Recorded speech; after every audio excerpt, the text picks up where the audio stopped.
We live with it. You ready?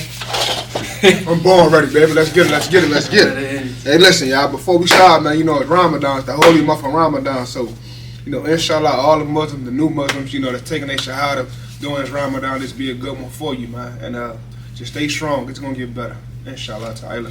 But yeah, man, y'all know what it is, man. The real two-tap. And your man, Marathon Manny. All praise to God for everything. And I mean everything. Hey, listen, y'all, we back with another one. I know y'all miss us down. It's been a minute. You know, we've been getting to it just to get through it, you know what I'm saying? Just grinding. But tonight we here with a special guest, Mr95ive, or should I say Kenon, man. Yeah. And listen, y'all, before we start, you know how we do it, man. We got to ask you, how you doing, man? How you feeling? Good, bro. I'm blessed, bro. Appreciative, thankful for life right now. Absolutely. I love that energy, man. I love that energy.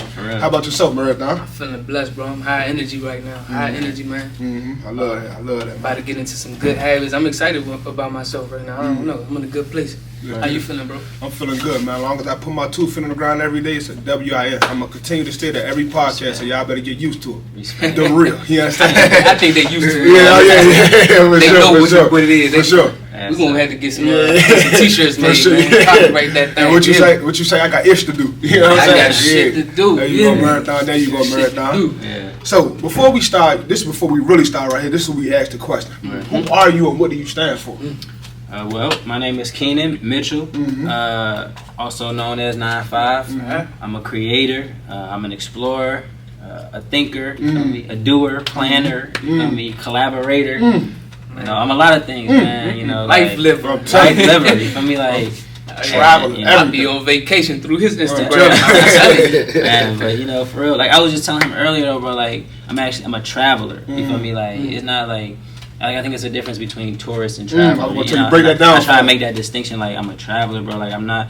Like I love to go to these different places, but not to just like absorb, to just take, to just like you know what I'm saying, suck up their resources and all they nice things and give nothing. It's like you gotta give back to these places too. So it's like even if it's just like you know your energy, like connecting to the people, you know what I mean, going into like the real local communities, making relationships. I mean, like that's what I'm on. You know? That's what's up. Like so yeah, I can tell. I'm going off of like when what you be posting and stuff. Yeah. It seems like you have wholesome, you know, relationships, or you know, like you don't necessarily have to even like be talking to somebody. You could just tell like how you just settle into an environment. Yeah. You know what I'm saying? Like you could be in Medellin or Bogota, Colombia, and you just like, bro, I tell you, like I feel like home. I feel so at home, bro. Like I met some of the most amazing people, bro. Like out in the world, bro. Like, and it's like it really just be happening like so organically, because it's like I think that.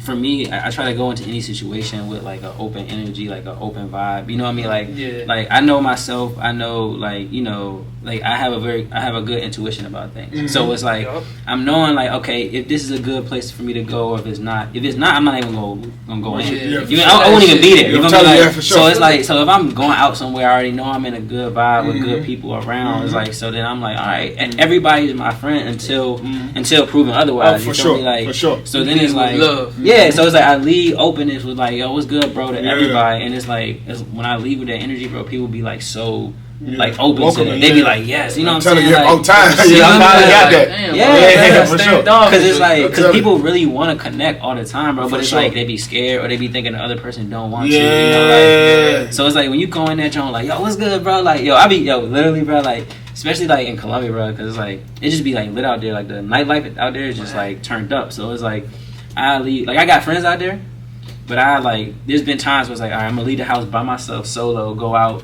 I'm gonna hit the area. I already know I'm gonna make some friends in line type shit. We gonna go in that jump. We gonna party, and I do exactly that, bro. Like you feel me? Like I get to the jump. Like I get to line, I'm like, yo, what's good, bro? And he's like, hey, what's up, bro? Like, They like, oh yeah, where you from? Where you from? Like people be wanting to connect, bro. So it's just easy, and then it's like, yo, the rest of the night, these my niggas, bro. Like, you know what I mean? Like, and it just be like that. Like, yo, and it's just a great ass time, great night. All right, cool. Like, yo, you feel me? Like, so it's like, bro. Hey, let's rewind it back. You know what I'm saying? Let's give people like, you know. Little history on you, like, a little backstory. Backstory. Where you from? For sure. Schools you went to, where you grew up at, all of that. All right, cool. So, born and raised in DC. Uptown for the most part. You know we run the town, boy. Yeah. My elementary school, I went to Friendship Edison, over in by Potomac Avenue, Chamberlain campus. Okay. That was like first grade, like kindergarten, first grade, I think, if I remember correctly. And then after that, I went to L.C. Whitlow Stokes, Uptown, 16th Street. I was there for a couple years. Then I went to Capital City. That was like middle school, which was dope, really cool school. That's the one on Park Road, right? Well, when I went there, it was on 15th and Urban, like across the street by Lincoln and Bell. The joint right there, it was right there, and that was a good. I really enjoyed that school. That was fun.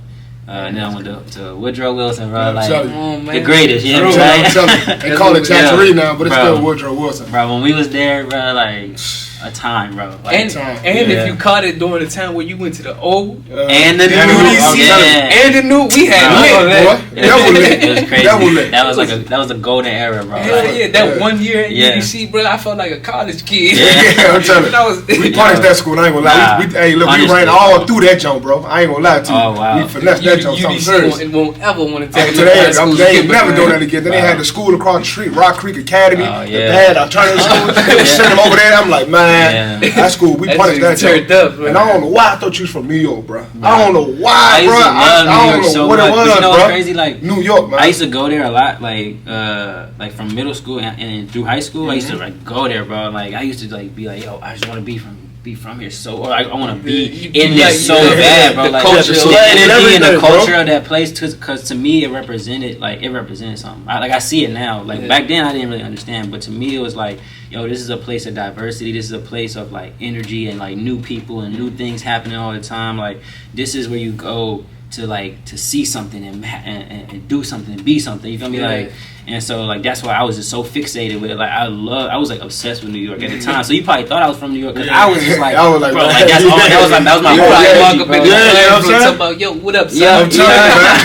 Yo, but nah. With the hoodie on, with the hat, I said, look at my man. Yeah, bro, like, because it's like, to me, bro, like, that joint, like, bro, I grew up, like, yo, it's crazy you got Jay-Z right here, but it was like, bro, like, for me, like, hip-hop was like, bro, like, that was like another parent, bro. You feel me? Like, that was like a influence in my life so powerful, bro. It was like, you know what I'm saying? Like for me, it shaped like how I move, how I think, how I felt about myself, about how I wanted to perceive myself, the world. You feel me? So I was like, yo, like at that time, New York also represented the mecca of hip hop. You feel me? Like so, I'm like, yo, this is where I need to be. Like this is where I da. You feel me? Like.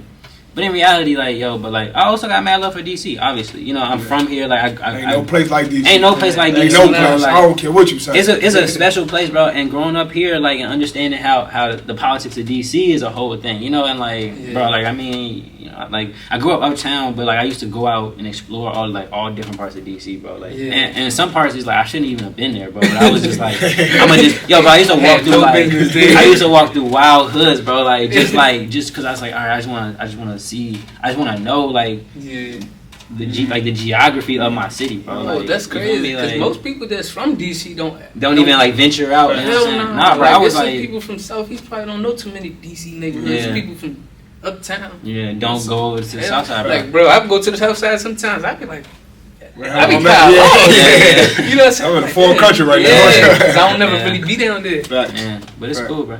It's definitely cool. For sure. I like that, man. I like that. Oh, and then after Woodrow Wilson, I went to Delaware State University. Okay. Yeah, shout out to HBCU. Yeah, for sure. Shout out to HBCU. Yeah. But before I went there, I took I graduated Wilson, and I took a gap year, and in the gap year, I went into Costa Rica. That was the first time I left the country. Man, you took the question right. I was like, man, when did you start that journey? I just turned. Well, actually, so before that happened, before I went there, like when I was still in high school, actually, I think this was the summer before senior year, I think.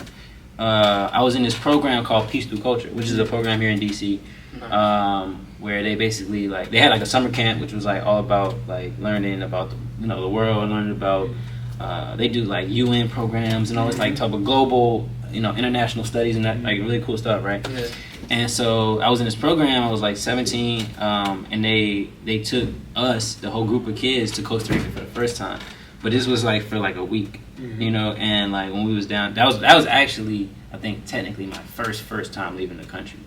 But like we was only there for a week, and in that time I was like, oh my god, this is amazing. That I want to come back. Yeah. You know. And so then after high school, that's when I went back, and from the people that I had met the first time, I got to like basically be kind of like an intern kind of situation where it was like, it wasn't even an intern. I was just like, I was living in this house of like it was like a non-profit organization. Like a guy, it was like a guy who like ran a non-profit, and I think the house was owned by the non-profit or something. So it was like people coming in for like exchange. Foreign it was like a foreign exchange type of house. You feel me? Like, and so it was like me and this other dude from Minnesota. My boy Jacob, boy, shout out. I don't know if you watching this, bro. Shout him out. Yeah, but, send him the podcast. Yeah, for real. Though, but yeah, me and him, bro. Me, him, and this Costa Rican dude named Miguel, bro. And we was living in there, and bro, it was really like, that was like when I first was like, okay. I was there for like maybe I think like 3 months. And so that's when it was like, all right, I'm living here. Yeah, I'm living outside of the U.S. Integrated into their community. You feel me? Like, yeah, and it was like, yo, it was like, so what I remember about it was like, where I was living, it was like a super small like village, like up on the mountain. So it was like so peaceful, slow, like nothing's going on. Like it was mad chill. Like we walk out the house, bro, and it's just a road, and you gotta walk like 2 miles just to get to the nearest store type shit. You know what I'm saying? Like, it wasn't nothing out there but just mountain and farmland, bro. And like, I really vibed with that because it was like everything here moves slower in time. Like, that's when I started. I remember thinking back then, like my perception of time started changing a little bit too. Because like growing up in the cities, boom, boom, boom. You feel me? Like zooming everything at all times. You feel me? Even like, right now. Right now. You feel me? Like we got things to do after this, or something due, or something happening. You feel me? Like, but out there, bro, it was just like, yo, hours would go by in a different pace, and I noticed it, and I was just like, yo, like people really living at a different pace of time, bro. And so like, that first experience, like outside the country in Costa Rica, in Barra Blanca specifically, that is what like really like made me realize, okay, I can live elsewhere, you know. But then I came back to the States and I went to college, and I went to DSU, which was dope, bro. Like it was cool because it was like an HBCU on the East Coast where we got like, it was like all like, yo, first of all, it was like 98% black, right? And it's like all kids from New York, from Philly, from Baltimore, DC, Delaware, like just literally like East, like, so it's like pockets, it's like factions of the East Coast. Yep, and the whole you feel me? Like all the East Coast black kids was going to this school, so it was like, yo, it was so dope because it's like, all right, I really got to understand, like, yo, like us as black African, this is a whole, I can go in a whole different direction with this one, but I just want to drop it real quick. Like, yo, African Americans, we still have like our tribalness to us. You feel me? Like in terms of like, yo, people from New York, like black Americans from New York talk a certain way, dress a certain way, speak a certain way. Like this is their tribe, bro. Like this is their thing. You feel me? Like, on point with that. You know what I'm saying? Like it's like, yo, like regionally, like we still have uniqueness about us that's like super dope. It's like being black American is not just one thing. It's very complex. You know, it's very it's just a broad category. It's so many subcategories. But anyway, that's real. So like, but going to prison though. Yeah, I noticed in prison like faction. Yeah, it's like, bro, different states, like everybody different, but at the same time, culture like you influence each other, and it just kind of like makes your culture better. It's crazy. Yeah, it's interesting, right? Like, And so that was something that was really cool about going to DSU. But also at DSU, another big part of my development was like, I was in an organization there called SWAU, which was Spoken Word Artists United. So this was like the organization for all the rappers, the singers, the poets, like all the creative people on campus was in this group. And so it was like a family of artists, bro. And we was all like connected. We all link up. Like every week we have like writing sessions and like, all right, you know, we have like workshops where we gotta do this, write a 16 about this, and then get up here and spit it. You know, and like we were pushing each other, and like, yo, it was like a really dope like way to grow as an artist and as a creative person. And so shout out to SWAU and everybody. And that was a crazy time, bro. Like that was family, that was love. They all know what's up. That's nice. You feel me? Nice. But so like a lot of met hella cool people from there, like, you know, like lifelong friendships from that, you know. And so but then actually, you know what's crazy, bro? I left school in my last year. I didn't even graduate. I left school because I was like, yo, I have this idea. I was on my Kanye shit. I was like, bro, like, I was like, I have this idea. This is what I was thinking, bro. Like, I was like, all right, look, I'm already in the whole college loans, this amount of money, right? Sure. The next year gonna cost X amount, 20 bands, I think, for the next for my final year. You feel me? Like something like that. Shit you never even seen. Something is like I'm gonna have to take out another loan. You know what I'm saying? Another So I'm like, yo, instead, why don't I use like what would it be for that? Like use bread to then like invest in my own business, my own startup. So I was like, all right, because what I had been doing in my dorm the whole time anyway was like, bro, like. In my room at DSU, we would like always have like creative sessions. We had like parties in there. People would just come in, like we have writing sessions. Like it was like not just my room. It was like a little apartment suite to me and my roommate, and then we had like a little living room. You know what I'm saying? So it was like like people coming in and out. It was like a cool, you know what I'm saying, little situation, bro. Like the boom boom room. Yeah, you feel me? Like it's just like yo, like all the people in SWAU, all the artists, people, like, you know, it's a place to be. We can kick it here, or we can kick it at, you know, this other person's room, but it's just like one, you know what I'm saying? So anyway, I say all that to say, like, I had this idea when I was in my room one day. It's like, yo,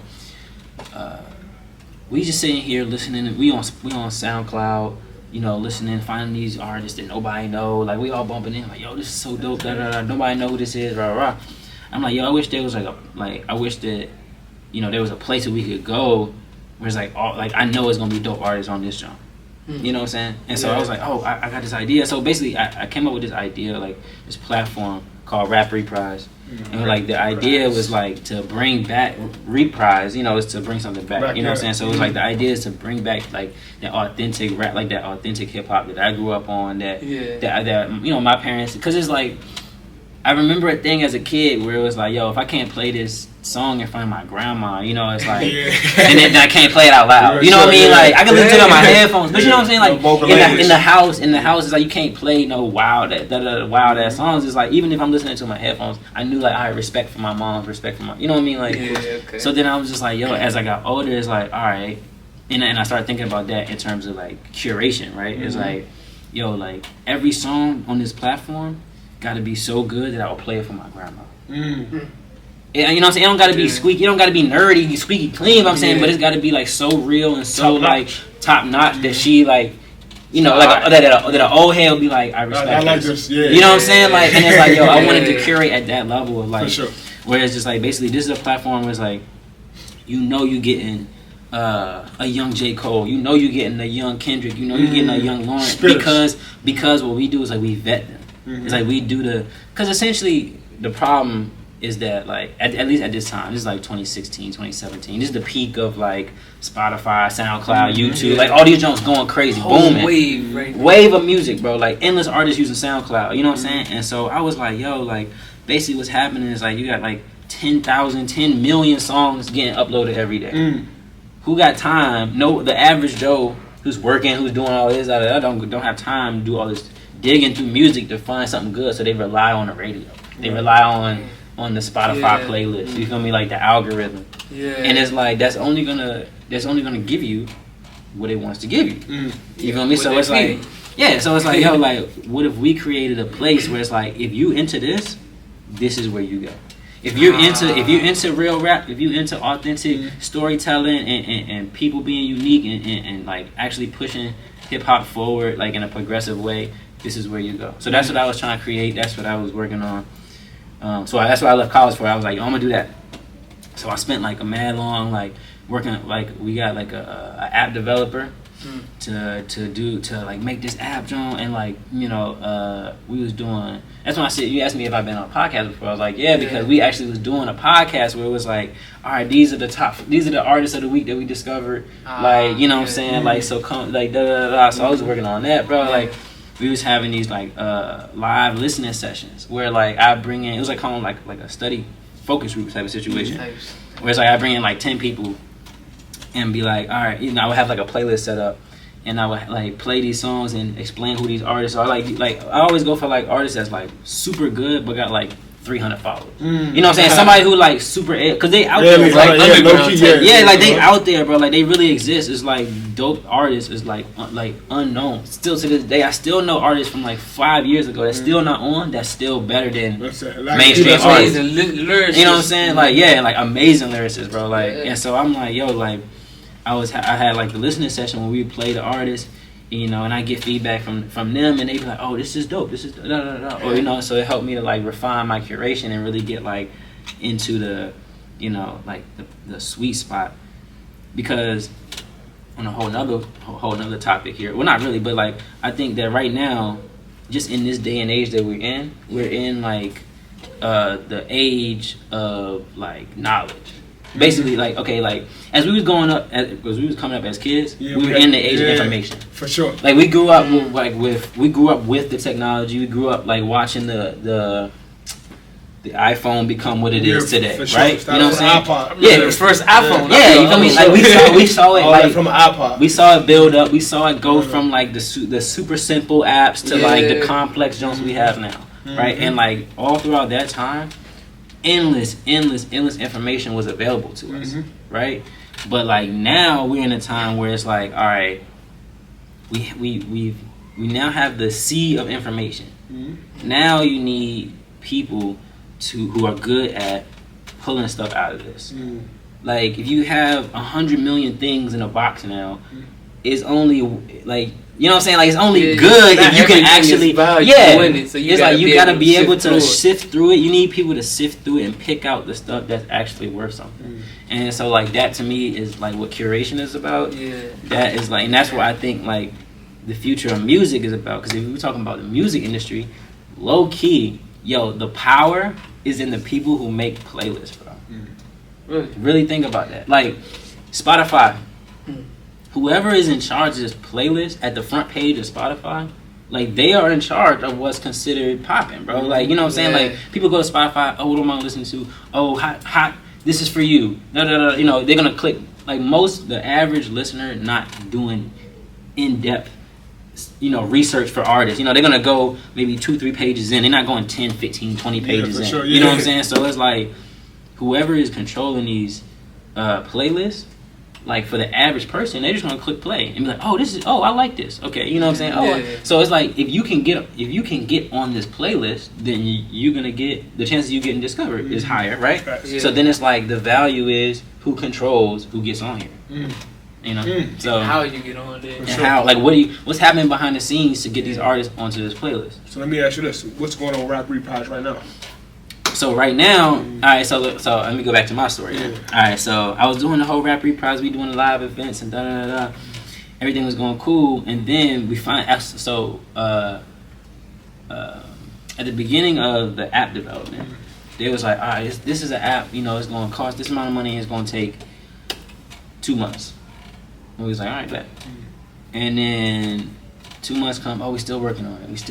Da, da, da. Like they still worked on it, still worked on it for a year, bro. And then for a year, and actually, and I see a lot of like the mistakes I made in that time because I really should have pressed. I should have fought back harder on that. You know what I mean? I should have been like, nah, like y'all got us fucked up. You know what I'm saying? Like, you know what I'm saying? Like, money into it. You feel me? But it was just like, all right, well, it's cool. Like, while they working on that, I'm gonna still do this. Like I was just kind of in that mode. Yeah, like, for sure. But it just kept going. It kept happening. So then after a whole year, they finally was like, all right, here go the app. Here you go. And it was like they literally threw something up. It was like, bro, it was faulty. It worked for like one day and then it crashed. And it was just like, our hands off of it. Damn. And so I was just like scared. Let me ask you this: was it many people that came together collectively to put money into it, or was it you? It was me and my mom together, like. And so it was like, because she was investing in me, because she seen the vision. And she like, you know what I'm saying? Because I had it. Your mom, I had it. And she was like, yo, you know what I'm saying? Like, yeah. And so, so that happened, bro. And I was just like, bro, all right, well. So as soon as that happened, I was like, all right, well, that's cool. I'm gonna just transition. Or not even transition, like while like that crash, that's not gonna stop me. I'm gonna just keep doing these live events. I'm gonna keep doing this. I'm gonna start. It was a fair. necessarily a fail. It was a lesson. It was right. I could even we can call it as a fail. It's like this was a thing like that I tried or that I tried to get someone to help me do. And they kind of let me down, but I kind of also let that happen. You know what I'm saying? Right. And I shouldn't have let that happen, but I see that now, over time, and I learned from it. But also, I was just like, all right, well, while that's down, that's not working, I'm gonna still do these live events. COVID. Oh. Like literally, like right every then, time you trying to do something. Boom, COVID, and I was just like, oh, damn. So everything had to stop, right? Yeah. Everything had to freeze, obviously. You feel me? Like, but then, bro, this actually opened the door to a whole new world, bro. Because then, so I was like, I wanted to open right because here. it was like, bro, all right, so it's like literally COVID, like I'm talking like first week type shit, like. Nobody knowing the severity of it, like it's just wild. It's like, all right, this is wild China, something going on, Everybody knows something going on, and so I'm like, all right, well, we had to stop the show, So I'm chilling in the house for like a week or half, or the first week and a half of the entire pandemic, and then my mom was like, yo, we should just get out of here for a minute. It's what I'm waiting for. It's yeah, you know what I mean? She's like, yo, we should just. My mom was just because my mom's actually is like, bro, she's the most amazing woman I ever met, ever known. Like, shout out Mom Dude. She's beyond vicious, bro. Anyway, so she like, yo, we should just get out of here for like 2 weeks until this all cool down. Cause we ain't know, you know what I'm saying? Like, and so it was gonna blow up. Yeah, we ain't know what was going. We thought like, all right, this just another one of them things, bro. Like, yeah, like they 2 years later, yeah, people was freaking out for a little bit, but we like, yo, it's gonna cool out. They just making a big deal. All right, so she like, yo, we should go to Mexico. Because it's like close by, like you can get there really easily from DC. I'm like, okay. I didn't know nothing about. I literally knew nothing about Mexico, bro. I didn't look like, bro. I got a Mexico jersey on right now. Real quick, I just want to interrupt like the Spanish. Yeah. I know, like at that moment, it was no language barrier for you. No, at that moment, like I knew high school Spanish, bro. Okay. Basics, super bad. Hola, ¿cómo estás? You know what I'm saying? Once you hit a 1, 2, 3, 4. Like, God, leave, man. You know what I mean? Like, talking about it a little bit before you bro, but like I really didn't know Spanish for real. Not for real, bro. Like like just like the super basics. But I was just like, it's gonna be cool. You feel me? Like, and so, bro, and it was crazy because like before I ever went there, bro. I mean, before we went there, I feel like my image of Mexico was just like everybody else's, bro.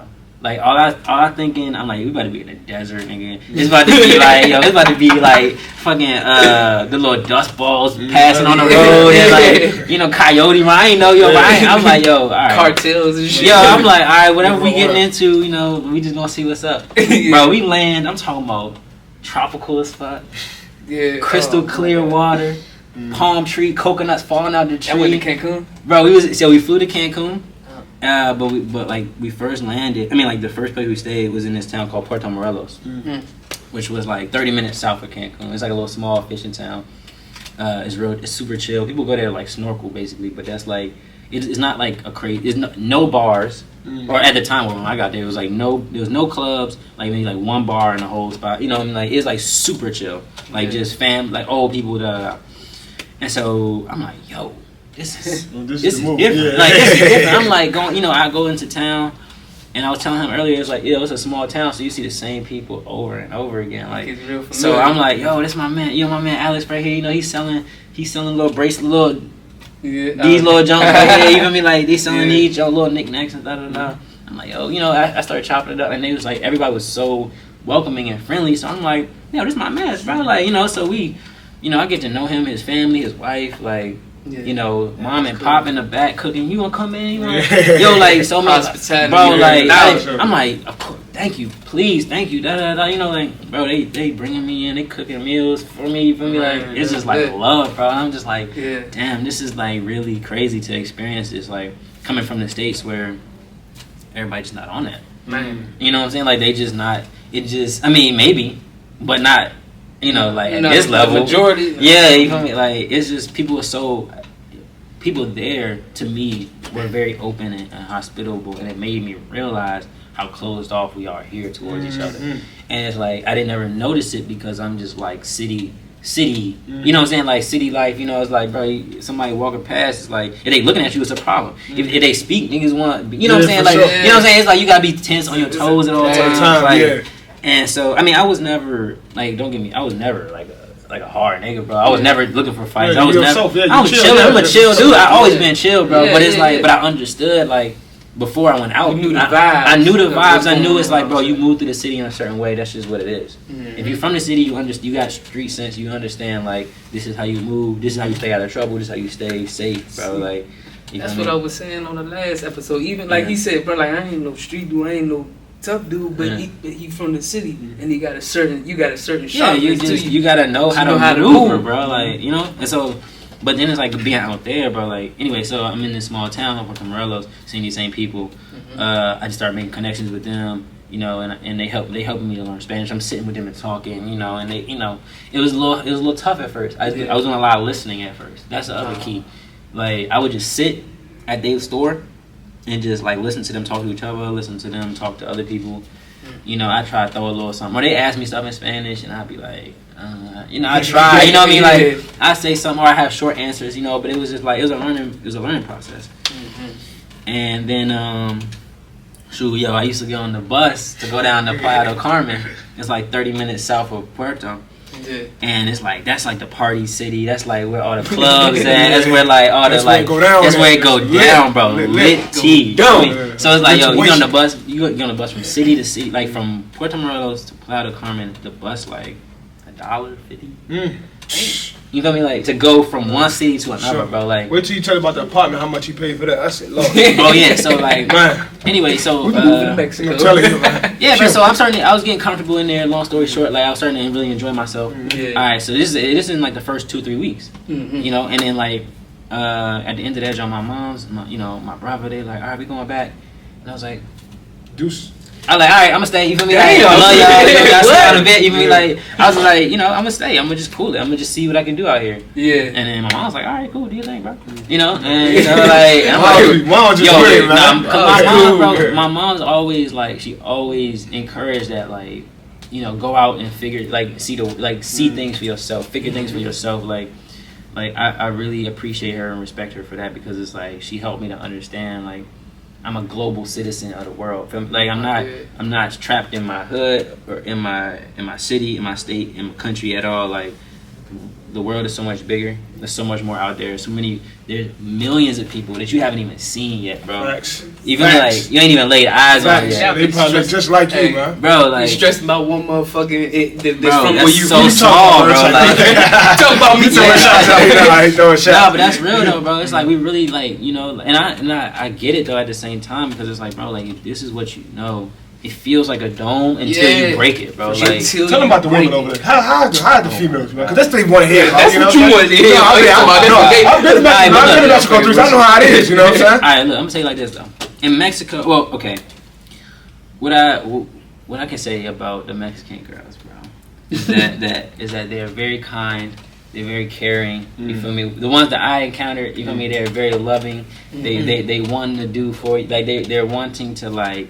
You know what I'm saying? Like connect and be in partnership. Like you know what I mean? Like, and then there's also Wild Jones. That's on time. That's on American timing. That's on. You know what I'm saying? Like you feel me? Like because it's like what I also realized that even though these are different countries, bro, like they have iPhones. They have exposure. They have exposure to the shit just like we do, bro. Like they know what's going on, bro. So it's like they're Americanized. Yeah, it's some, and especially in like the part of Mexico I was in is very. Tourist it caters to tourists, you know what I'm saying? So it's like in a way there's parts of Cancun, parts of Playa del Carmen you can go to and you can feel very much like okay, I can do American things here. I can, it's still Mexico, but it's like but you can feel like more, consumer, like you know what I mean? Like you can go to H&M. You know what I mean? If you really want to, you feel me? Like you could, you feel me? Like so this is like.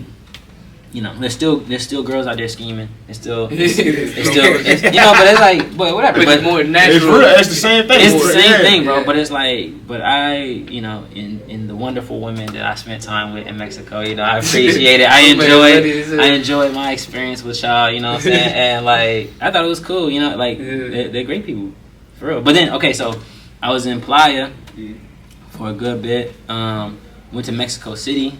Mexico City a whole different monster, bro. It's like New York of Mexico, of bro. Mexico, yeah, it's crazy over there, bro. Like it's enormous, bro. Like it's like so big, like it take. Like I think it take like 3 or 4 hours just to drive across the whole city. Good Lord, Mexico. That jump crazy. Mexico City. Yeah, Mexico big in itself. You know what I'm saying? Yeah, it's a huge country. And so that really be bugging me, bro. People be like, "Oh, Mexico, wow, da da da." It's like, bro, Mexico's a huge country. Bro. Yeah, a lot of people ain't even been there. Talking about Mexico, they ain't even been there. You know what I'm saying? But it's like, yo, you get caught up in the fear mongering, bro. Yeah, that's it, bro. You know what I'm saying? Like all of a sudden, you gonna condemn the entire country because of an incident, a wild incident. Yeah. You know what I'm saying? Rest in peace to them people. You know, but it's like, what were they doing? Yeah. You see what I'm saying? You know, just being real. I mean, we don't know. We don't really know. You know what I'm saying? But, and this ain't we ain't victim blaming. It's not even about victim blaming. It's the real. Yeah, but my point is like, yo, like, you know, wild incidents happen all the time, everywhere, bro. That doesn't mean that the entire country, all the people there are wicked wild people. They can say the same about America. Exactly. Bro, because all type of wild stuff be going on over here, but they swear it's the greatest place on earth, bro. Like, what they say, you know. Yo, so it's like, bro, come on, like the people that's put in position to protect us is the ones that's doing the wildest shit. I'm saying the wildest, bro. Like, and so yeah. So anyway, Mexico City, fire. I went to San Cristobal in Chiapas. Also fire. Sleeper area of Mexico, bro. It's like up in the mountains. Like it's super chill. It's like not a lot of people go there, so it's like mad, like authentic. Like it's cheap as hell, bro. Like, and it's just like beautiful vibes, fresh air, like views gorgeous. You know what I'm saying? You get, bro, like you can get like apartment there, like $200-$300 a month. Like, you know what I'm saying? Damn. Yeah, $300 a month. Yeah, we'll never find out. So let me ask you this though, bro. How long did you stay after your mom and brother left? So all right, so I was in Puerto Morelos for like 6 months or something like that. Playa del Carmen for like another 6 or something like that. Then I came back to DC like during that winter time and worked. I worked downtown at a Mexican restaurant downtown because I was like yo I just came from Mexico, like I'm coming back here just to grind it, work. Like I worked for like, man, I think like 5 months, like didn't do, bro, I literally held it down, bro, didn't do nothing. Like I literally would go to work, like leave work, get a beer at the bar, go home, go sleep, wake up, go to work, do the same thing. Like I ain't do nothing else, bro, for like 5 months, stacking the bread, bro. Then I was like, all right, I'm gone, back out Mexico. And then so then I went back out to Mexico again, lived in Playa for a bit, went to Puerto Vallarta, lived there for like a month, and then, bro, I found the greatest place on earth. Talk to me. Oh my God! All right, I mean, I was sitting in I was in Playa del Carmen, sitting in the ramen shop. I be getting on Google Flights just to check it out because sometimes they be having crazy deals or whatever. So I'm like, yo, Cancun to blank, and I just let it, like, it give you a list, like, you can go here for this much, here for this much, da da da. So I'm like, all right, cool, bro. Cancun to Medellin, Colombia, Medellin, $50. I was like, oh, all right, bet, I'm gone. It's $50. Yo, damn. Say less, bro. You can't find it nowhere, bro. I'm telling you, I'm sliding too. I'm gone, bro. I was like, say less, bro. And it was crazy. I actually got flights for cheaper than that, bro. What the? Like when I went to Mexico City for the first time, my flight was $15. Good Lord. God, like when you in those countries, like, bro, like their domestic flights, be like $15-$20, bro. Like catching a bus. Right now, okay. Bro, like Uber. Bro, the bus from DC to New York like $35. An airplane ticket less than $35. $15, bro. Yo, but anyway, so like I was like, all right, Medellin, all right, cool. Like this sound dope. You know what I'm saying? Like I ain't know nothing about it. I just know it was cheap for me to get there. I bought a one-way ticket. I was just like, I'm gonna just see what happens. If I don't like it, I'm gonna turn around and go back. You know what I'm saying? Like, and so I was just like, fuck it, bro. And so I flew out there. First day, I got like a hostel, and it was dope. It was dope as hell. Like first day I landed, it was funny because it was like, first of all, the city is gorgeous, bro. Like it's like in a valley. It's like in a mountain. Yeah, you could just tell. You could just look at it. Yeah. No, it's like crazy, and it's like the buildings be like on the side of the mountain, but it's like they be just like modern and beautiful and like clean as hell. And so I was staying in this hostel, and it was a whole bunch of like European dudes, like young college age European dudes, like German, British dudes, whatever. And they're like, yeah, you know, we should go out and party. I'm like, all right, whatever. Fuck it. Fuck it. All right, let's go. British dude, I forget his name, but he was like Harry Potter looking dude, bro. He was like literally like, I ain't even like, he fit the stereotype, talk like I'm an everything. Glasses and all? Yo, glasses and everything, bro. like weird cut, like all of that, bro. Like, but he was cool as hell, bro. Mate. And he was just like, hey, yeah, he was hitting gas, like, so I'm like, yo, what? He like, yeah, you know, he go to plug, I'm like, my man, so it's like say less, clutch, bro, clutch, you know. So it's like, yo, I'm kicking it with them, go out and party, bro. First night, lit, stupid, bro. I'm like, yo, this is all right, okay, you know what I'm saying? Yeah. So then like I start after that, like I started going out, you know. I did like a little walking tour my first week, so I'm starting to see the city or whatever. I'm like, yo, it's interesting here. It's like, man, like lively. It's got like a different vibe. Like it's got this energy to it. And I'm like, I'm seeing all of these like, yo, all of these people that look just like me, bro. That's what was. I was like, yo, it's hella black Colombians out Afro Colombians out here, bro. Like hella, like, and then, I mean, it wasn't like every single person, but it was enough for me to be like, oh, okay, all right, yeah, you know what I'm saying? I wasn't expecting locked that. up with a lot of them, bro. Like, for real? Yeah, it's like Afro Colombian, like freedom mans, bro. Yeah, sure. But yeah, so I'm like walking around. I'm like, okay, cool. Yo, starting to just like get the vibe of the city, like everything hella cool. So I'm like, all right, I'm gonna get Airbnb. I'm gonna just stay. I was just like, I was planning to be here for like a week or whatever. I'm liking it. I'm gonna just stay. I got an Airbnb. I was there for like 3 months, and then like, bro, I made hella friends. I was going out. I was like dating Jones. You feel me? Like, I was out there living. I was living in Medellin, bro. And it's like, yo, it's like so lit. It's so cheap, and it's so chill. Yeah. And it's like the party life is lit. Everyone is so okay, bro. I don't know if it's like the genetics or something, bro.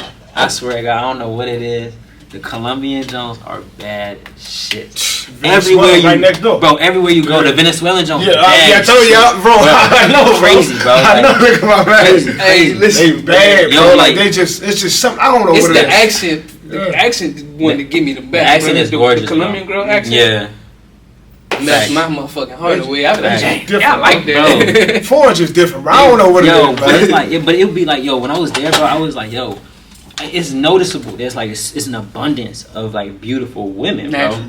Like just outside, like I'm talking about like I was the first day in a grocery store, shorty like stocking shelves. I'm like, damn, like she like that's not a normal looking girl, bro. You feel me? Like like I'm like, yo,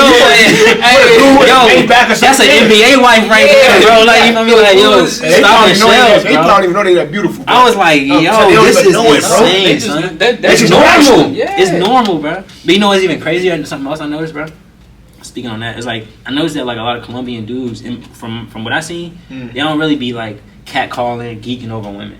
And I was like, yo, it's because that's how you supposed to do it. It's because because it's like, bro, they grown up there, their whole life around beautiful women, bro. That's not normal. It's not a scarcity. Yup. You feel me? Like, my man, that was it's abundance, bro. Like, you know what I'm saying? So it's not like you got like they not geeking, bro. When they see it, what's up, babe? Come here. You know, you ain't got to do all that wild stuff. Yeah, regular, bro. Because it's like everybody here. I mean, I'm about to start talking crazy. Yeah, but I'm about to be like, let's go, keeping it real, bro. Like, hell of these songs beat down here, bro. You know what I'm saying? Tell Like, him again, soldier. I'm just saying, like, so it's like, yo, when you see a bad jump, it's like a rare situation, bro. You like, oh shit, I'm not gonna see this again. You know what I'm saying? Like, and it's a million dudes afterwards. So it's like, yo, I gotta say something. But over there, bro, it's so many bad jumps. It's like, let me ask you this though, Mr95ive. Go for it. You know here, right? It's different. It's extremely different. So over there, it's submissive. But when you bring somebody from over here, they getting that American. Oh, you know what I'm saying? You know what I'm saying, bro? Yeah. So it's kind of like you gotta keep them over there, bro. Like you know what I'm saying? You gotta keep them over there. I ain't gonna speak on the situation. You know what I'm saying? Nah, I can't. Yeah, keep them over there. But they come over here. Yeah. It's a whole different story. It's different because they got free. They liberated, bro. That feminist movement, all that stuff, bro. So they like, what the ish? And they gonna run it. They, like you said, it's a scarcity out here. So a girl come from Colombia over here, running to like, is she getting the right place? Yeah. Or she gonna run into a dude with a bag? Yeah. And he gonna real quick. Come on, papers, all that. Yeah. She could be lame as hell. Yeah. But he could put that bag behind her. Come on. And you know another thing too, I'm gonna ask you before you go back in. You know, like over there, man, like it's foreign countries, women they build with you. I don't know everything, you know what I'm saying, because I'm not there every day. But the thing is, seeing like the women build, they don't give a damn you driving a cab or Uber. They don't care what you driving. Sure. They by your side, and she could be bad. Yeah.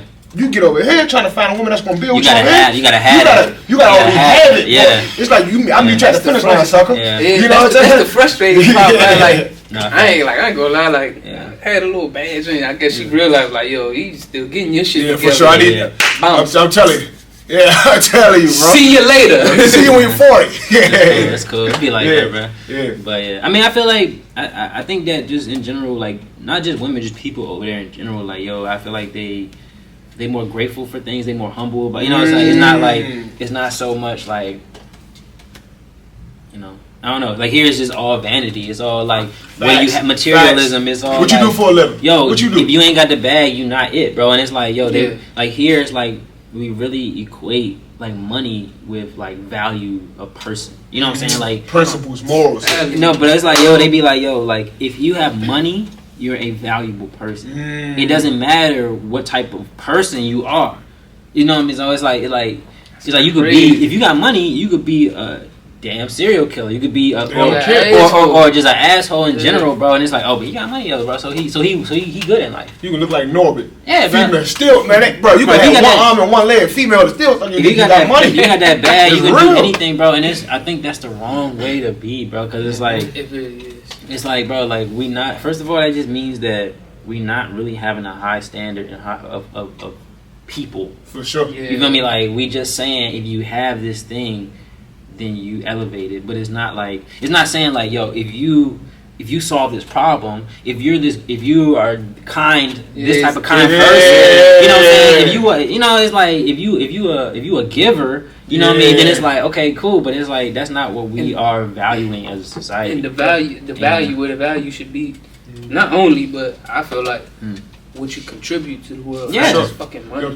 You know what I'm saying? Like, yo, it should be like the most important people should be the people who give out the most, not the people who have and who take the most. You feel me? Like that's what we value in the people who hoard the most shit. Yeah, like, that's a fact. Bro, that's a fact. The thing that just be like throwing me off, or not even throwing me off, but I just be like, yo, y'all really look sad. It's like when people be having this excess. Like people be buying a 10-bedroom mansion for what? With 3 people living in it. Yeah, and I just be like, bro, like this is wasteful, bro. Like this isn't cool. This isn't like, you know what I'm saying? Niggas got 10 cars. You can only drive one fucking car, bro. Like you cannot drive 10 cars at once. It's like you just having shit just to have it, just to feel something, but it's never gonna feel nothing, which is why you have 10. Now let me ask you guys this, right? Yeah. Where it's like I was having a conversation with my brother the other day when he was finishing my tattoo and shit, and we were talking about like I guess the value in material things, right? And I was trying to like explain to him my perspective of nice things in comparison to the perspective of just the average person with nice things. It was like, let's just say for example, an AMG Benz, right? There's craft behind that. You know what I'm saying? There's like to me it's an art. Like with cars and stuff like that, like luxury things, there's an art behind it. Like they put like real live like talent behind an AMG. Like you think about it, how it's built and stuff like that, and that's why it costs as much as it costs, right? Some people find value in it just because of the price. Other people, like myself, like I think about it like the ingenuity behind it. You know what I'm saying? The value behind like the craftsmanship. Like I appreciate it that way. Yeah. Like I don't care if that shit 100,000. Right. I more so care like the quality of the ingenuity, the craftsmanship and stuff. And I don't know, like I was just like sharing it with him and trying to explain it to him. But you think a lot of other people don't see it that way? I mean, I think it's like, bro, like I think for a lot of people, you know, like they want these things because they want like the feeling that it brings, like when people look at them in it. You know what I'm saying? Like it's like, bro, when you step out of the AMG, bro, like people treat you different. It's just what it is. You know, like they look at you like, oh, who is that? Oh, and it's like as a person who probably didn't have that at first, if you wasn't popping, you know, back then, and you like, yo, you like, oh, okay, now I'm getting love. So this is the way. So if I have this car, if I have this clothes, if I got this drip on, then people won't love me now. Man, you feel me? Even a little bit of pocket change, man, people will treat you different. Not everybody, of course, but like, I'm gonna give you an example. One time I walked in a Smoothie King, right? I'm about to go in there and buy a smoothie for me and bro. Shorty ain't had no type of energy about nothing. Like, what do you want to order? And I ain't gonna say how much I had on me, but I kind of had like a little knot. Yeah. I don't be carrying cash like that on me, but it's just this one time. Like, I wasn't trying to like show it. It's just literally that's all I had on. So I pulled, and she just seen hundreds of shit. She just like, oh, she said she just started being nice. She said, oh, she switched it up fast as hell. And she like, oh yeah, green.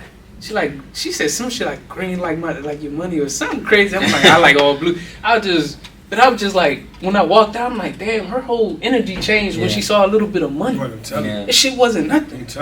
I'm just like, yo, that's crazy. It could have been down there. It could have been $200. You could have had one. You know what I'm saying? About to stack. You know, I'm just being real. I'm not even so. That still ain't nothing. It ain't. But I'm just being real with you, though, bro. It could have been that, but she's so blind and she's so gullible. You pour the money out, it could have been ones underneath that shit. You see what I'm saying? And that was on some humble shit. That was on some like, you know, it wasn't like I was over there like, oh yeah, what you got? How much? I don't got. I just pull a 20 out. That's all I need. So I'm gonna say some real stuff though, bro. When you said about the AMG Benz, right? Yeah. That shit get old. You know, I'm gonna tell you why it get old, bro. Because it's like you drive that shit so many times. Now you want something else. Then you want something else. Then you want something else. So it's kind of like at the end of the day, bro. When it comes down to stuff like that, everybody different about materialistic. People enjoy the spiritual things in the world, like such as myself. Because the money, you know what I'm saying? I like the money. I'm gonna be honest with you. You know, there's so much money you can get. I just want to live a comfortable lifestyle. I ain't gotta worry about the money. You feel me?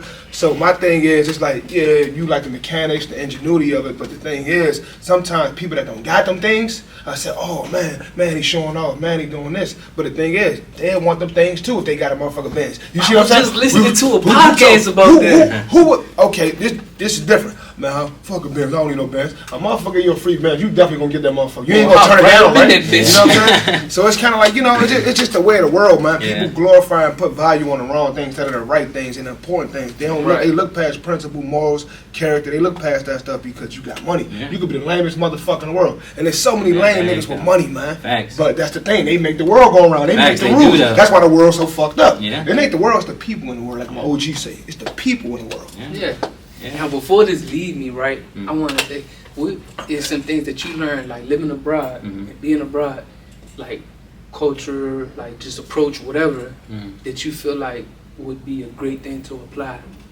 Back here? Here, yeah, in our culture, in our society and stuff. Let me try to think about it. I mean, it's a lot, bro. Like, you know, it's crazy because like being in Mexico is like that's one world in itself. And I was like, yo, I was in that and learning that, and then going to Colombia, it's like, okay, this is a whole different world. They operate differently. Like they have different kind of social cues and how they maneuver, how they situate themselves. I mean, something that I would like apply here. I don't know. I mean, that one's tough.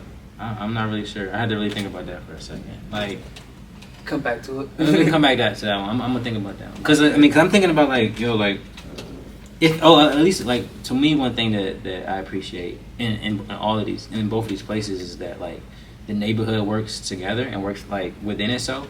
That is, I mean, that's okay. That's one. There we go. Like, yo, the neighborhoods really be like somebody got a laundromat, somebody got a fruit market, somebody got I don't know, a clothing store.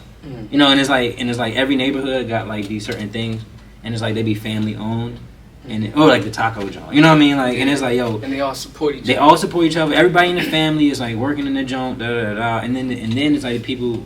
This whole family who working in the taco joint is gonna go next door and get shit from the fruit joint. You know what I mean? And then the people in the fruit joint is gonna come. This is where they get their lunch. You know what I mean? Like, and it's just like, and they all know each other. They all rock with each other. Everybody is like looking out for each other. Like, if the kids is tripping, you know what I'm saying? Like, they got the whole block to look out for them. And I just feel like it used to be like that here. It used to be. You know, but they still on that. And I just think that's a cool thing. That's something that I feel like we should at least bring back. Or if we could, you know, we should type situation. That brought back a memory of like neighborhood looking out for each other. Yeah, man. Tip mom, one time she caught me being bad.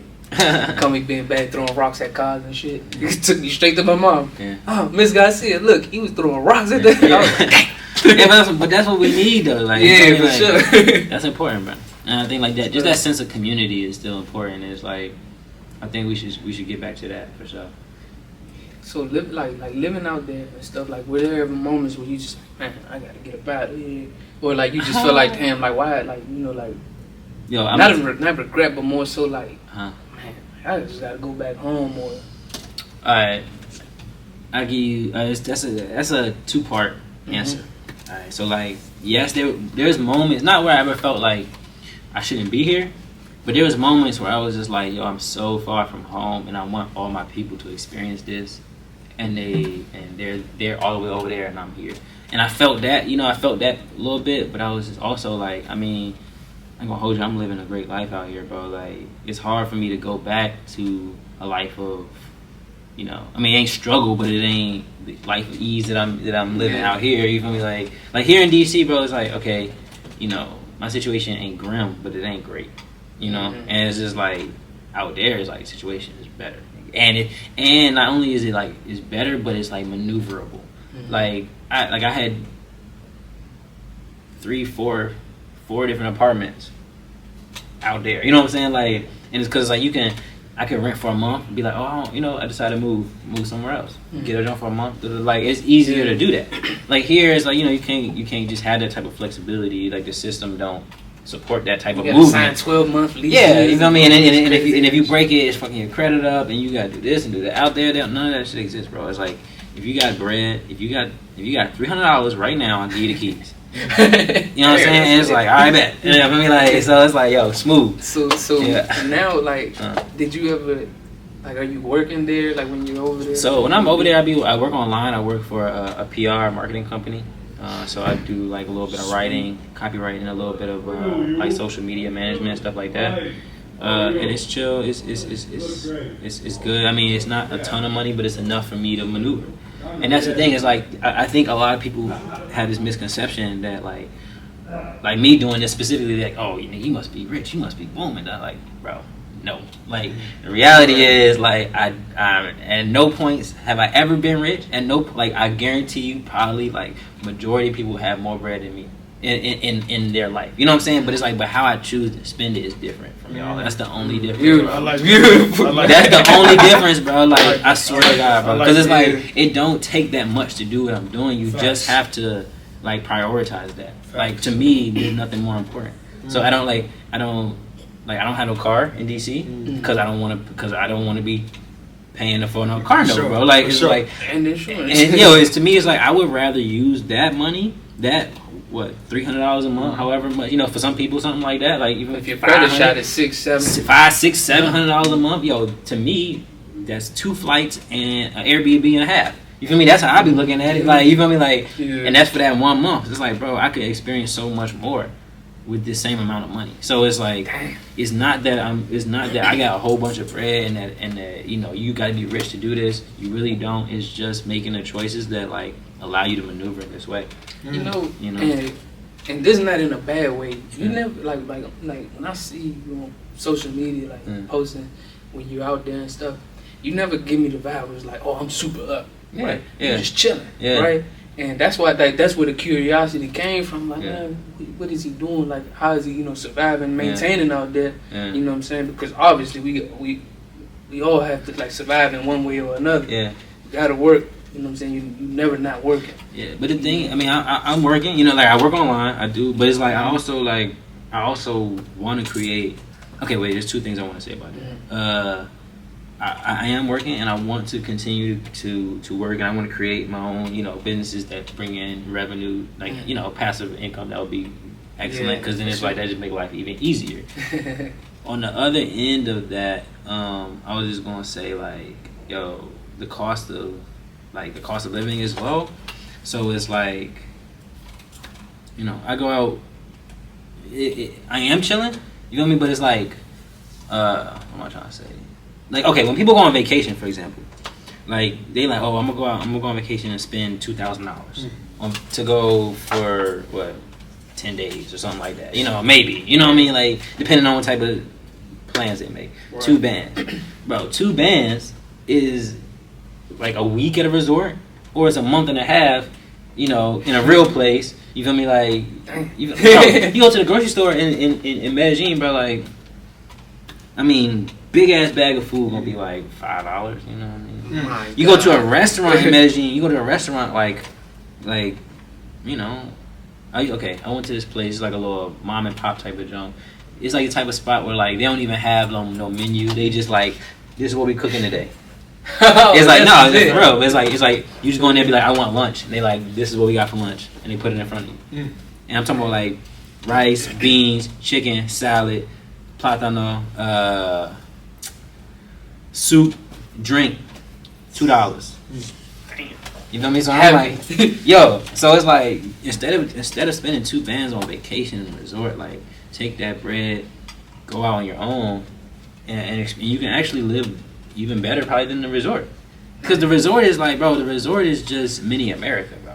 If you really think about it. Damn. It's everything in English. Everything, you know, is they got pancakes and turkey. I mean, and bacon and you know what I mean, and hamburgers and French fries. You feel me? Like that's what the resorts be on, bro. It's just like it's like a safe American place with a beach usually, or you know. Yep. And they'll take you on your little excursion. You do your little thing in the van, and you come back. And people are so scared, but it's like making a killing, bro. First of all they making a killing, yo. And then it's like you can really just do your own thing, bro.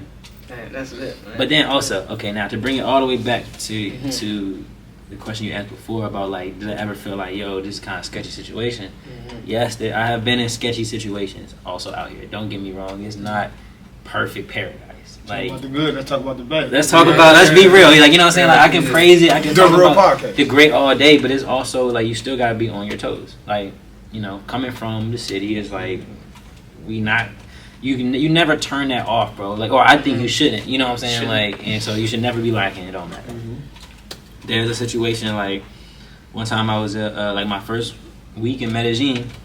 I was like still getting to know the city, so I'm like, oh, all right, I'm gonna get on the metro and I'm gonna just ride to see where I just be seeing where the vibe take me, bro. Really, I be having no destination. I just be like you back at home. Yeah, bro. I just be like, I literally be like, all right, I'm gonna get on the metro and I purposely be trying to like blend in and act like I know what I'm doing. Like, you know what I'm saying? Like, I want to experience this as a regular person. Like, I don't even want other people to know that I'm not from there type shit. So it's like, I get the car, like I be like observing, like to see how they put it in before I do. You know what I'm saying? Like I'm on the metro, like bro, I be on it, bro, like for real. Like, and so I'm on the train, like all right, riding, everything cool. I get off at this at the station called University.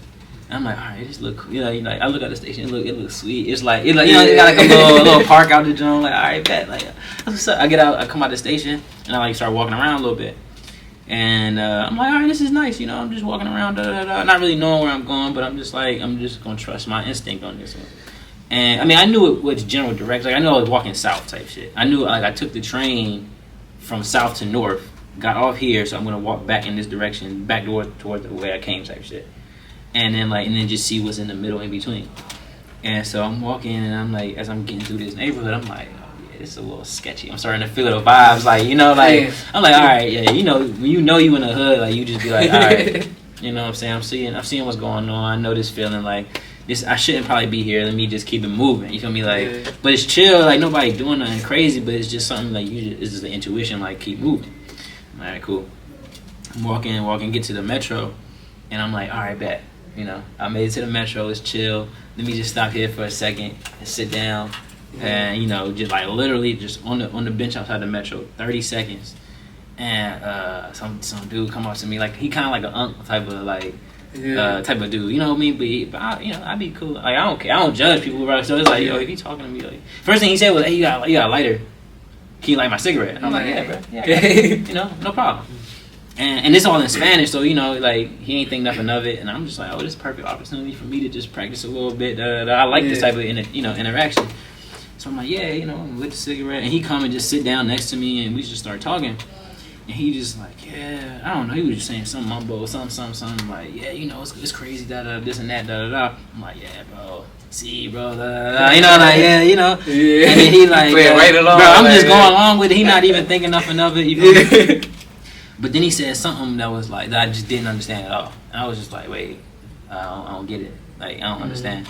He like, what you mean you don't understand? I was like, I don't know what you're talking about, bro. He like, well, like, where you from? Like, how you don't understand? I'm just like, oh, bro, I ain't from here, bro. He like, what? About that. Yeah. He like, I'm like, yeah, bro, yeah, you know, I'm from the States. He said, oh, you from the States? Oh. And I was like, oh, fuck. Yeah. Bro, switched up immediately. Like, he from Dominican Republic. Bro, swear to God, bro, like, that was one of the lessons, bro. But, like, as soon as he was, are you from the States? Oh, what? Oh, okay. You like girls? I'm like, I mean, yeah, but I'm good, you know. I don't need trouble with it. Yeah, you know, like, I'm straight, bro. Like, you feel me? Like, and he like, nah. I'm gonna get you a girl right here that don't move. I'm like, what? Like, I'm like, on bullshit bro, immediately. Bro, I'm like, don't feel me now. Yo, I'm like, all right, yo, like, I'm like, bro, I'm good. I'm like, chill, bro. You know what I mean? This, what the fuck? It's 2 p.m. nigga on a Tuesday. Like, what you saying? Like, you know what I mean? Like, I'm going up on a Tuesday. Bro, like, so I'm like, nah, bro, I'm good. It's all good. He like, nah, don't go nowhere. And I'm just like, all right, nigga, you telling me what to do. Like, all right, nah, I'm definitely about to. Yeah, I'm definitely about to. I'm gone, bro. Like, you know what I'm saying? Like, so I stand. Your ass right here. And I'm like, bro, I stand up, and then he stand up, and I'm like, oh, what's up with you, bro? And he just like, he stand in front of me to like block me from walking away. I'm like, bro, like, what's good with you? You know what I mean? Like, yo, like, what's up? You know what I mean? Like, he's just like, hey, man, you know, you from the States. You know, you gotta give me something. And I was just like. I'm like, bro, what? I'm like, yo, you switching to the check-in move. I hold said, up, you know bro, what I'm saying? I'm like, hold up, bro. I just lit your cigarette, nigga. What you mean? We bros, nigga. Like, how you gonna switch up? Like, you feel me? Like, I'm just trying to be on that tight time. Like, I'm still trying to like keep it, you know, keep it cool. You feel me? Like, he like, nah. I'm like, bro, what? But then he like, yeah, and pull out a fucking machete out his pants. Damn. Blade this long. I'm like, oh, okay. I said, oh, all right. I'm like, bro, come on, really, bro. And I'm talking to him like, really, bro. Like, I'm disappointed in you, bro. Like, well, how you gonna do this to your man? It's like, you know. And he just like, and like the fact that I was really trying to push that, like, you know, like, we friends, bro. How you gonna switch up? Like, he was kind of like, it hesitated him for just a second. Yeah. And so he got the machete out. I'm like, bro, what you about to do? Like, nigga, you know. And then he just like, he put it back. And he just like, look, bro, like, you gotta give me something. You gotta give me your phone. I'm like, bro, I'm not giving you nothing, bro. Like, come on. Like, I can't do it. I'm a regular Negro just like you, bro. Like, you know, I mean, he wasn't even black, though. But, like, I'm just like, I'm a regular dude, bro. Like, and he just like, hey, man, he started to get agitated. He pulled the joint back out. And I'm like, all right, bro. Like, I put my arm around him just to kind of, like, change positioning a little bit, you know. Yeah. I'm like, bro, come on. Like, you tripping. Like, this broad day. And the police right there. And he's like, what? And I just push off of him, and like, I'm like, I'm gone, bro. Like, yo, and I was city like, move. Yo, bro, I was like, yo, dead ass. I was like, I'm like, the fence right there, bro. Like, and he turned his head, and I just, and I just stepped, and I was just like, and I turned back, looked at him, like, bro, come on, yo. Like, you know, like, and mentality never leaves you, bro. You know what I'm saying? But it's like, he wasn't smart enough, bro. Yeah, but that's what I'm saying. Like, in that situation, it was like, all right, stay calm. Just remember that you can control the situation as long as you. Like keep control of the energy. Yeah, don't start panicking. Don't start panicking. Yeah, it's like because it's like I could feel like I knew my energy, and I knew that my energy of being calm and being like I'm a friend. You know what I'm saying? No matter what he say, I'm gonna play that card all the way until like I can get out of this situation. You're gonna be like, it's like to me it's like, yo, what the fuck, bro? Like I really was like, nigga, I just lit your cigarette, nigga. Like, what? I'm doing you a favor, and you gonna switch up on me? Like, come on, bro. Like, chilling. Yeah, I'm like we was talking and shit, like. So anyway, so after that happened, I was like, all right, I learned, number one, nigga, do not introduce yourself as American, you know, or at least like on the street in that type of way, in that type of situation. Yeah. Like, come on, bro, like, you know, that was just me not thinking. I was just being too open, you know what I'm saying? So it's like, all right, you still gotta remember, like, you know what I mean, there's levels to this shit. There's a right place and a right time for everything, and it's just like, you gotta remember how to maneuver in the streets, bro. Like, and I was like, okay. Respect. And then after that I was like, all right, also it's like, yo, like you just gotta know, like from that point on it's like I started to understand. I mean that particular neighborhood is like one of the wildest neighborhoods, so it's like, of course that would happen right there because it's like, nigga, you was walking through the trenches not knowing you was in the trenches. So it's like, bro, like from there it's like, all right, I learned don't do that, you know, don't go in this particular part at this particular time, But other than that, like the city, there's beautiful, amazing, safe parts of the city that are fucking phenomenal, bro. And it's like, you know, so I wasn't deterred, but I was just like, you still gotta stay on your toes. Wake up. Yeah, it's just like, all right, bro. Like, you know, you still gotta stay sharp, bro. Like, you can't never. It wasn't like you could just call somebody and be bro. If that nigga would have stabbed me, bro, I would have been I would have been stabbed in fucking Medellin, Colombia, nigga. Who the fuck I'm gonna call? Like, who gonna come pick me up, nigga? Like, nobody, boy. Like, so it's like, I mean, I was out there, bro, but it was just like, all right, man. I mean, keep your wits and you can survive anything. Man, I commend you for that, man. That takes a lot of courage and just like, not even, like you said, not to be deterred. Like, man, bro. Cause it's like too scared to even travel, bro. Yeah, I can understand how somebody would be like, oh, Medellin is a crazy place, you know, because it's like that experience can be traumatic for people, and it's like, you know, if you have something like that happen to you, you're gonna be filled with emotion, and you're gonna respond in an emotional way. You're gonna be like, oh, Colombia is so dangerous. They were so right, you know, like people rob and da da da. I mean, it's like, bro, that happened. Yes. Happens here every single day, 5 to 10 times a day. You know what I mean? Like, it's like, bro, like you just got unlucky, man. Like, or either that, or you was lacking, or a combination of both. Or you know what I mean? Or it's just like whatever. But it's just like, bro, I don't know. Let me ask you this though, Kenon. How did everything shape your mindset? Like, how is your mindset different from going to them foreign countries? Now I feel like, bro, like the world is very big. There's plenty of people, and I also like it makes me understand and realize that there's so many people that I have not met yet. There's so many connections I have not met yet, and it's like, to me, I used to think at not to an extreme level, but a part of me used to think like, I need to achieve this, I need to have this by this age, I need to, like, you know what I'm saying, be doing this and doing this. And now I'm just like, no, I actually don't need to be doing any of that shit, bro. Like, I need to be exactly where I'm at right now, which is right here. You feel me? Like, it's only right here, and it's like, bro, who knows? Like, bro, like, cause it's like, yo, I'm 27. You know what I mean? Like, I should, you know, like in theory, you know, I was supposed to have this. Da da da da da. But I'm like, bro, I'm mad young. I haven't even seen nothing yet. I seen this, and that's still nothing. Yeah. You know, like, like, bro, like, there's so much more out there. Like, I might not have found my wife yet. I might not have found my business partner yet. You know what I'm saying? I might not have found a plug. You know what I'm saying? Like, for I mean, for whatever, for work, for creative, like, you know what I'm saying? You feel me? Like, for whatever it is, it's like, bro, there's people out there, and there's life to be lived that hasn't happened yet. So, like, having all these expectations for what should be is no longer needed. For sure, I like that, bro. I like that, Kenon. That's some real shit, you feel me? That's how I'm like, that's how I'm living now. Like, it's like, bro, I don't really feel like I need to do anything except for what I'm doing. For sure, meet the status quo of what everybody else is doing. Bro, because in reality, because like, bro, so many people have things and they're not happy. So obviously that's not the solution, bro. Like, you know, like that's real shit. You know, like it's not like we've tried that experiment, or at least other people have tried it. I've learned vicariously. I didn't even have to do it. That's the greatest part about like living in this time right now, bro. Is that we can act if you observe and like to learn and to understand, we can see a lot of things and learn a lot of lessons from other people without having to learn it ourselves. That's a genius right there. You feel me? Like I can watch this person go through this whole process and succeed or fail. And I can learn. Okay, I can see. Like, okay, I'm never gonna do that. I don't have to do that, bro. Like, I don't have to do that in order to understand the process and the outcome. Yeah, you know, so been through it, so you ain't real enough. You know what I'm saying? It's like, bro. You feel me? It's like, so it's like, bro, like, fuck that jail shit. I ain't never going to jail. Straight up, you know what I'm saying? Fuck that. I don't give a damn. Fuck that, man. It's like, bro, and it's like, you know, my thing is, it makes sense to me to see these, like, to watch other people take that L. Like, or watch other people do things that take L's. And maybe it's not their fault, maybe it is, blah, blah, blah. But it's like, I'm observing that and learning and, like, adding that to my collection of information. So, like, when I get in that situation, I already seen how this nigga took an L doing this. So now I maneuver around this way. You know, like, instead of me having to get there and learning on my own, I already saw it back here.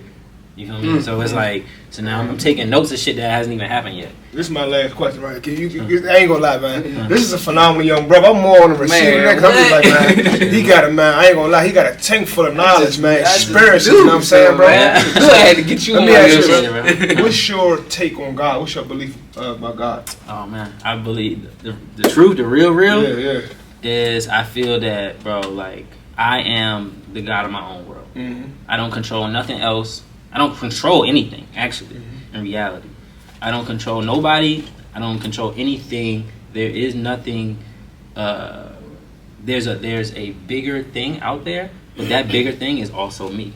Like, I'm one with everything, and everything is one with me. And so, like, I think that there are higher beings, there's higher dimensions, there's higher places than what we're on now. And, like, but to me, it's like the ultimate spirituality comes from oneness and comes from, like, connectedness to everything. Mm-hmm. And so, like, when I think of God in that sense, I think of, like, this higher power that is me, and there's also the tree, and there's also the bird, and there's also the ocean. You know, so it's like all of that is God. Like, all of that is God, and God is just a concept that we use to wrap that connectedness into a one word idea. Mm-hmm. You feel me? That's how I look at it. Sure. Everything is in God. Mm-hmm. That's what I'm saying. Real shit. You feel me? So like yeah. I mean, so to say it like that, I don't necessarily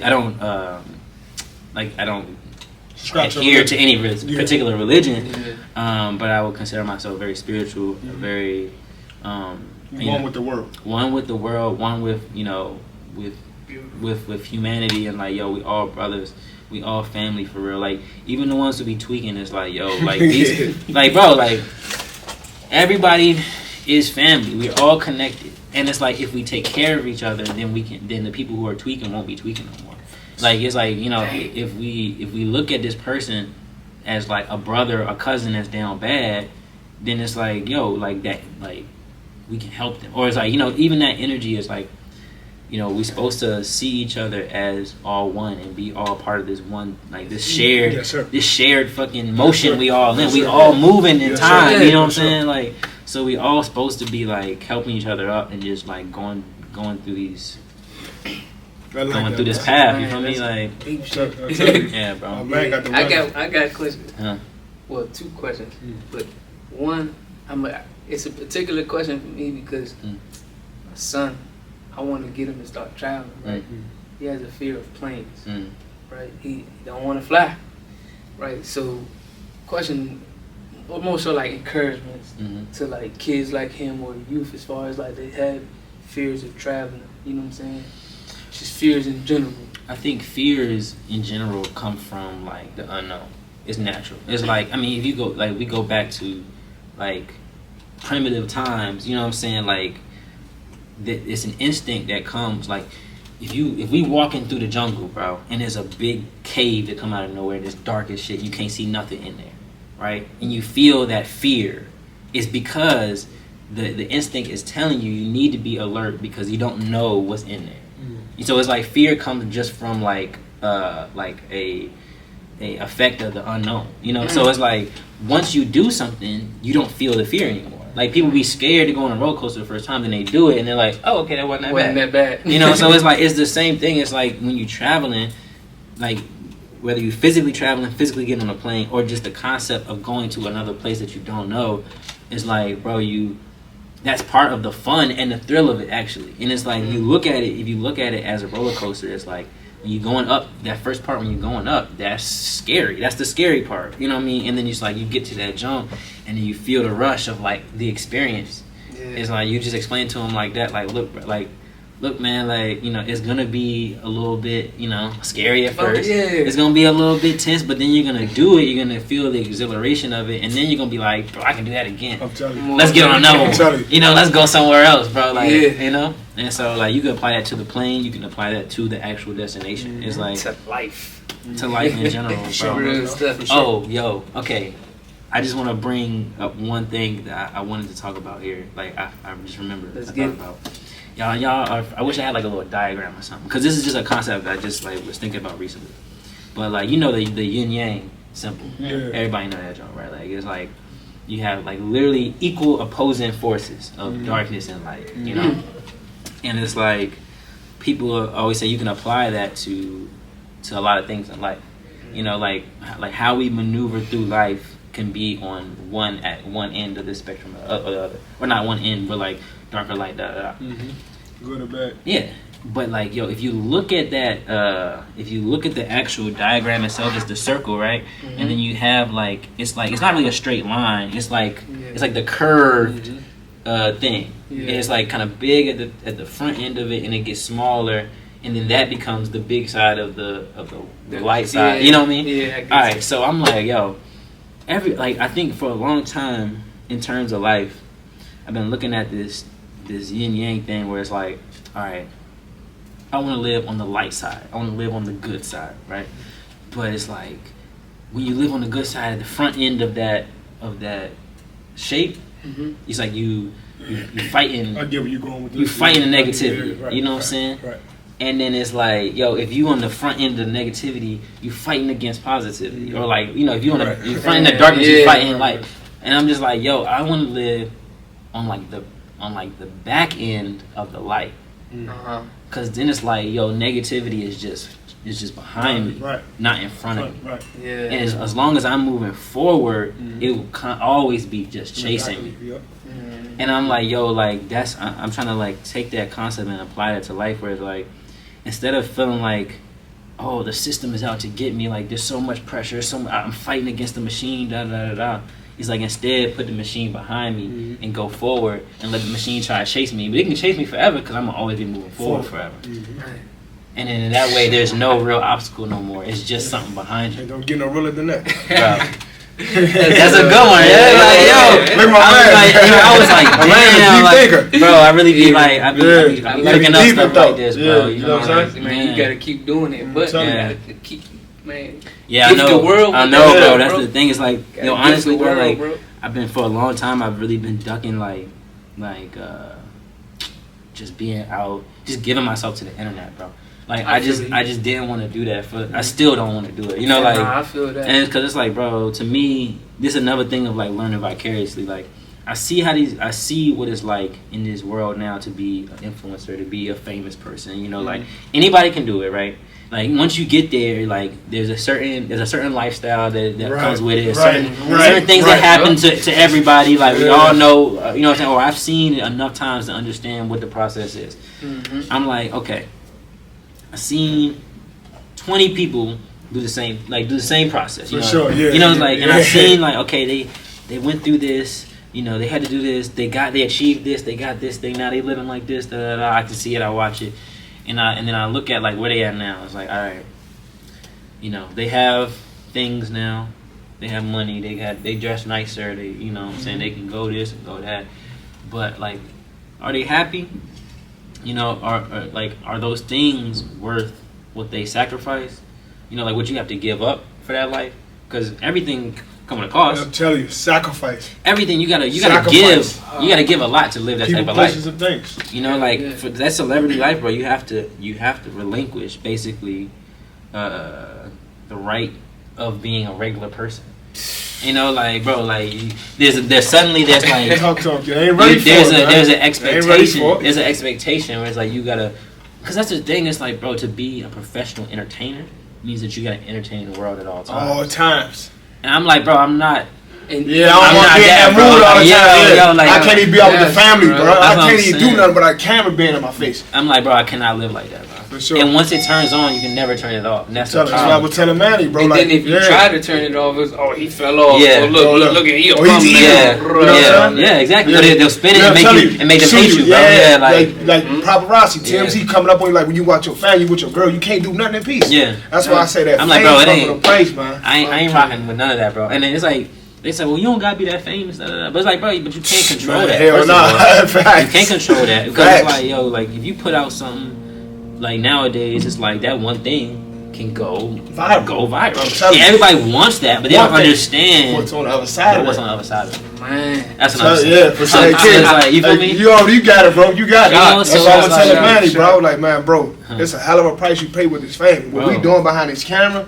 You know, endless people gonna start saying this, but I'll be ready for the fame. Yeah, I'll be ready for what's gonna come behind this shit. You know what I'm saying? Because the money is cool, but what else, bro? Endless else. It's like, bro, motherfuckers coming up to you that ain't even talk to you before being all nice to you, like fake shit. You know what I'm saying? Fake shit. Yeah, and it's genuine stuff too, but like hate. Yeah, people hate or people like just like try to kill your dreams. For sure. It's just all types or try of to kill you. Yeah, you know what I'm saying? You know what I'm saying, bro? You know what? And why I say you gotta like. Why I was saying like you gotta gift the world with it, cause like I ain't gonna lie, like one of the more you know, and I know we still got a lot to grow and stuff, but some of the most like I guess encouraging or like fulfilling things for me, it's like actually seeing that people receive what we're doing, and like, man, like, you know, like genuine responses, like, man, this is amazing, or like, you know, whatever they may have resonated with, whatever episode, it might have just been 1 minute of one episode that they resonated with and it was impactful to them. It's like, damn, you know, for people to be like, man, you know, man, it motivated me, like, you know, seeing that you came home from prison and this is, and I don't got it all the way together.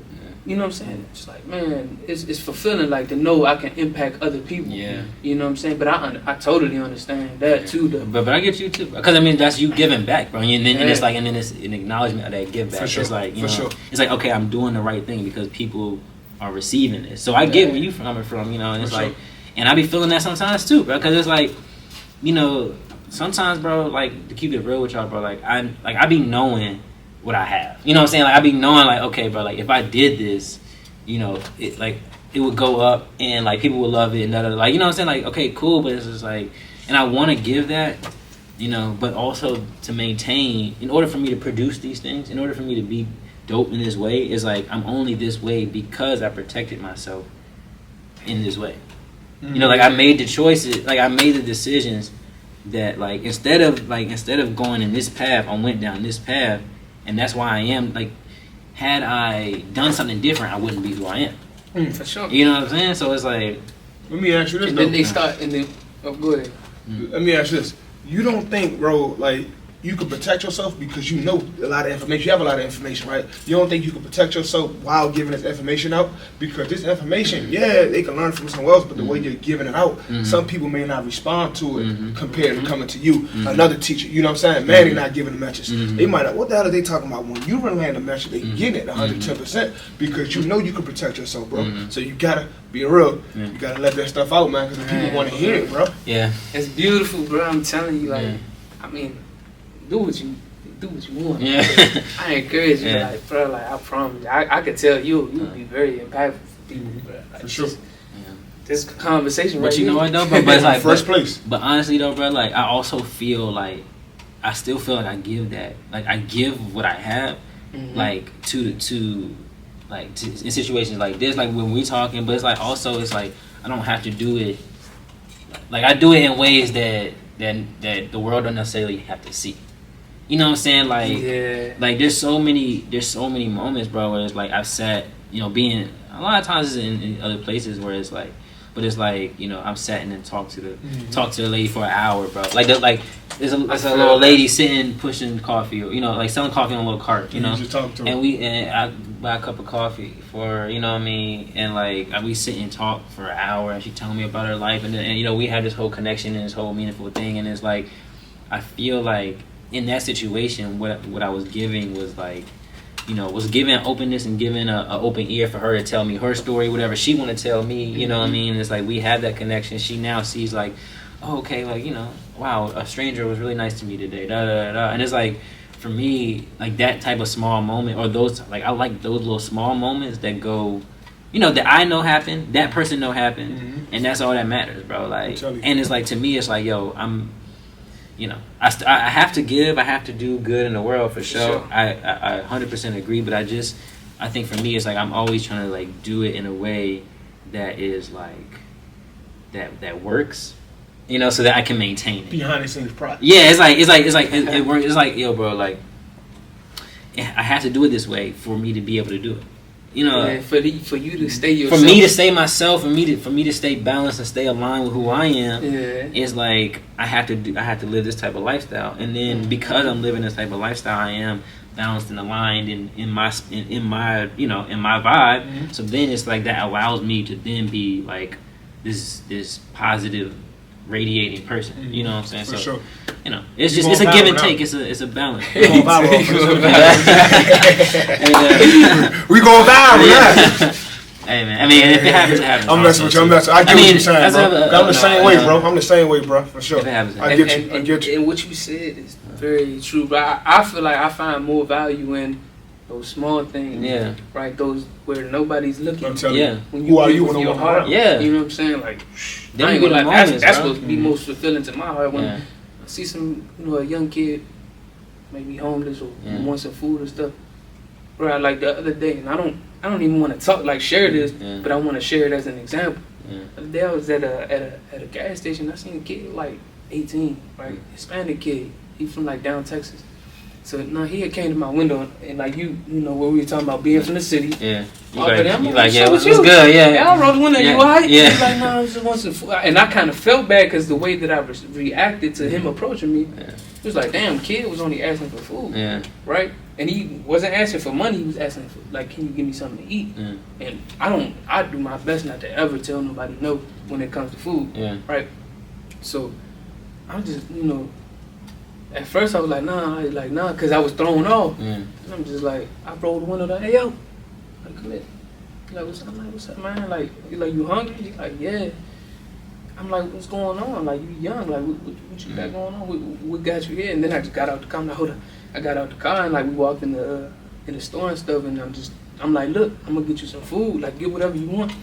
I'm like, you know, so you can eat. I'm like, but I said, you got to make me a promise. I'm like, what you doing? Like, He's like, nah, well, this is what happened. Like, he's telling me what happened with why he's where he's at. And I'm like, hey, look, man, like, he 18, bro. And I'm like, it was hurting my heart to see it, bro. And I'm just like, look, I'm going to get you this stuff, but just make me a promise. He's like, yeah, what's up? I'm like, look, just promise me that you know, you're not going to stay in this situation. You're going to find your way and, you know, make something out of your life. Do something with yourself. And, you know what I'm saying? I promise you, like, you only 18. I said, bro, like, I was 19 years old, facing a whole lot of time in prison. Like I felt like my life was over at one point. So we may not be in the same situation. I'm like, but you know, like I feel, you know, rock bottom. I know what it feels like. I'm like, listen, man, you know, just get yourself together and always keep in mind, like you can always get better. Like you can grow, you can do something with yourself. Like, you know, he just received it. He's like, yeah, I'm looking for work now and this and that. I'm like, I bet. I took his aunt's number down and stuff. Hopefully I can, you know, help him out in the future. But I was just like, damn, like, you know, I saw myself in him in a way, like, the 18-year-old kid, bro, down bad. So, you know, like, and I said that as an example of, like, just giving with your heart and, like, not even worry about what anybody else is watching or nothing. Those be, like, the real moments where it's, like, that's, you know, I think if you believe in religion, if you believe in God, it's, like, those are the moments where you really test it. You know what I mean? Like, because it's, like, bro, this ain't, you know, are you doing this for clout? Or are you doing this because you're a caring person? You know, if nobody looking, how you treat people. You know what I mean? It's just like, you know, if you treat them with love when nobody looking, and then that's where it's at. For sure. You know, so. I like that, man. Yeah. Goddamn. This is a heck of an episode of The Real. It's been a long day, my people, you know what I'm saying? But listen, I can't even talk, I'm tongue-tied. You got so much game. I couldn't even say much tonight. You got to be on the receiving end sometimes. They say, shout out to Lil L. What do he say? God gave you one mouth for 2 ears for a reason. So sometimes you got to be quiet, zip it through your mouth over there. You get what I'm saying? Or your lips and whatever, you know? But, yeah, so this is a good episode, man. So, man, you know, I asked you a question like you asked all the guests, man. Couldn't get out here without that one. Can't get out of here without that one, man. Legacy, bro. We all have a legacy to build, you know what I'm saying? It can be a big one, it can be a small one, it don't matter. You know what I'm saying? It just be what you bring to the world, what you bring to the world, you know, what you leave in this world. Like, so it's a legacy that you know, would contribute to this beautiful world we live in. I think, like, yo, the thing I want to contribute, bro, is really more of an idea. Yeah. You know, it's like, it's the idea that you can go out, you can, like, do things differently, do things your way, and you can make it work for you. And that it's like, also it's like, bro, like, there's no limitations. There's no physical limitations anymore. There's no like, I mean, okay, some people have limitations in their life. Yeah, but it's like, bro, but I'm just saying, like, push through that shit, bro, because it's like, you can go anywhere, you can have access to any type of information nowadays, bro. It's like, literally, you can learn anything, which means that you can do anything. Like the problem beforehand was that people could not learn something. Like, it's like, you know, like, but if you can learn the access, the instructions for anything you can imagine is accessible. That means that anything you can imagine is creatable. And so it's like, bro, I want to leave a legacy of, like, I want to be an example of somebody who found a path that worked for me, that was catered and created for me, tailored to me by me. You feel me? Like that fits who I am deep inside. Like I don't have to. Like I don't want to live a life that like it's like, well, I know this ain't who I am, but I'm gonna just do this so that I can have this thing. Like no, like bro, like I would live couch to couch before I create a life for myself. That's not who I am. You know what I'm saying? So it's like, bro, like I want to be someone. I want to be a free person, bro. I was about to say free thinker, man. I want to be free, and I want to show other people that you can be free. And I want to create. Actually, what I really want to do is create like a landing pad for the people who are brave enough to jump off like I jumped off. Man, you know what I'm saying? Because when I jumped off, it was like. I mean, it was a soft landing. It wasn't. I didn't jump off in a fucked up situation. Da da da. It was like, all right, I landed softly and I'm maneuvering now. You feel me? But like, imagine if you could jump off. Imagine if you could leave America for the first time and go somewhere where it's beautiful and it's cheap and it's beautiful women, beautiful, great food, great temperature, everything's popping, and then your man's is over there at the airport, like, bro, come on, I got you. I get you a place to stay. I show you where everything at. Don't worry about nothing. I'm gonna set you up.